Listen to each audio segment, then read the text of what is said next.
weapon handling, and live firing.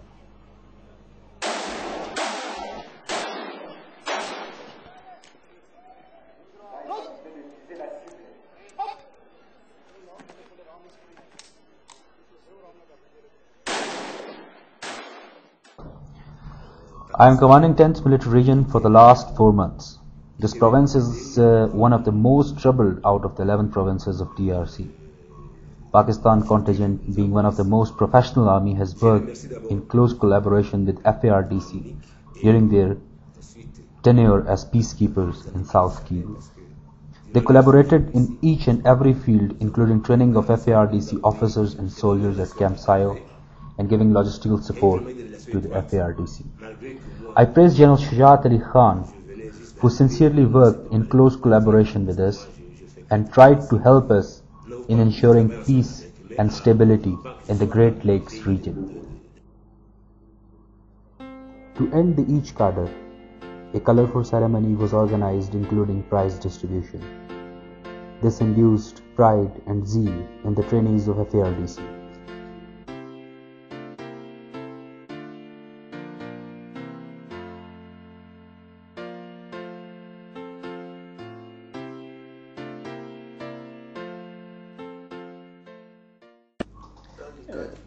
Pakistani contingent trained and supported the National Army, provided them logistical support, which enabled FARDC to launch attacks against rebels, and I thank the Pakistani contingent for the good work.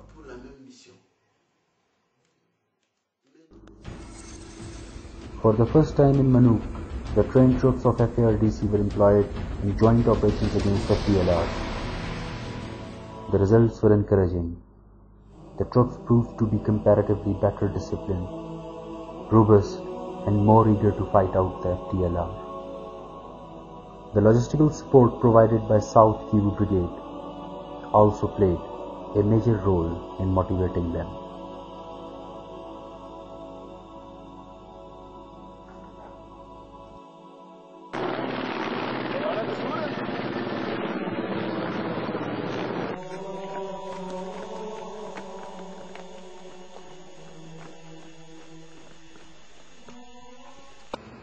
Now, if we look at the action of South Kivu Brigade in a more global way, I would say, I sincerely believe that everyone in South Kivu, including former spoilers, acknowledge that South Kivu Brigade achieved a lot in 1 year.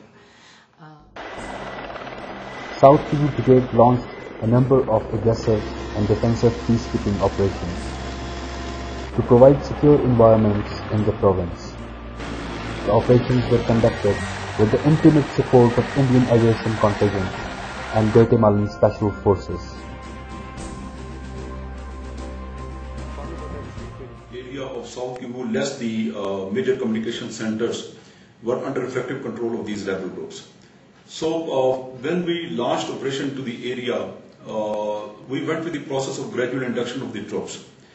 MONUC in the past had been going for a platoon size or company size operations. But for the first time, we increased the tempo, intensity, and magnitude of the operation and went with the launched a number of operations which involved troops from Pakistani contingent to a strength of about 1,000 to 1,200. Certain operations at the end which were conducted were joint operations in which FARDC also actively collaborated with us, and it was as per the mandate of the Security Council resolution, in which it was a compulsion to launch operation jointly with the FARDC. In the initial phases, when we gradually inducted our troops, we gained control of the remote areas by inducting our platoons and companies into various no-go areas, and thereafter we went to address the problem of the rebels. Number of operations, area domination, patrolling, and all those things were conducted at the initial stages, gradually culminating these operations to attack the rebel group, which was commonly known as FDLR or Intra-Hambe. These are those Hutu groups which are in the area since last about 10 years. They are well equipped, well trained and adept in guerrilla warfare, and they are highly motivated and disciplined soldiers. So these operations were launched after having given them an ultimatum to vacate the areas and leave the population centers. These ultimatum was given personally by me to the brigade commanders, and having done so, we launched 2-3 large-scale operations named as Operation Iron Fist, Operation Falcon Sweep. These operations were launched into the heart of these FDLR camp, which helped us in evicting a large number of these rebel groups from their locations, which were held with them for about since last about 10 years or so. The quick reaction forces were heli dropped in the rebel heartland, thus dominating the former no-go areas.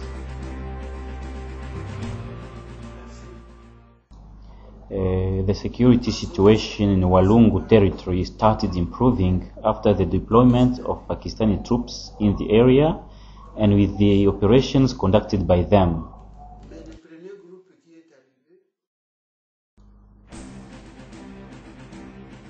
The identification of rebel camps and the enormous show of force of more than 2 battalions strength, when employed under the leadership of Brigadier Shujaat Ali Khan, shook and surprised the FDLR. The FDLR leadership was given 2 clear ultimatums: to peacefully move back to Rwanda or vacate the traditional existing stronghold, stop atrocities and move to thicker, less populated forests of Veriga Burundi. By selecting the second option, FDLR was forced to accept a vulnerable and long logistic line and a tougher life in thick forests. On termination of the deadline, FDLR was thus forced to move further eastward. In these operations, in spite of terrain limitations, all equipment was utilized for greater impact.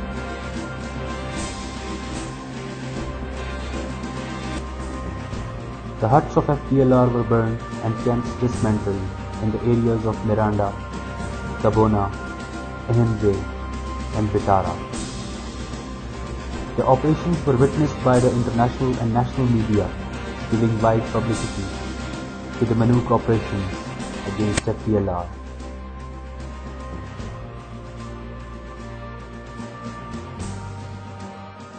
As a result of these operations, the area of influence of the brigade was extended from a thin line along eastern border to far deep inside the province. While the ground forces could conduct operations deep inside the FDLR territory, Lake Kivu was not left unguarded. Lake Kivu is a lake which directly affect our operations. Therefore, a riverine company from Uruguay was deployed in Lake Kivu for carrying out effective patrolling and sealing of all the routes which were used by the arms trafficker and the people who are involved in the illegal smuggling of minerals. The lake was fully kept under strict observation and surveillance by the Uruguayan riverine team.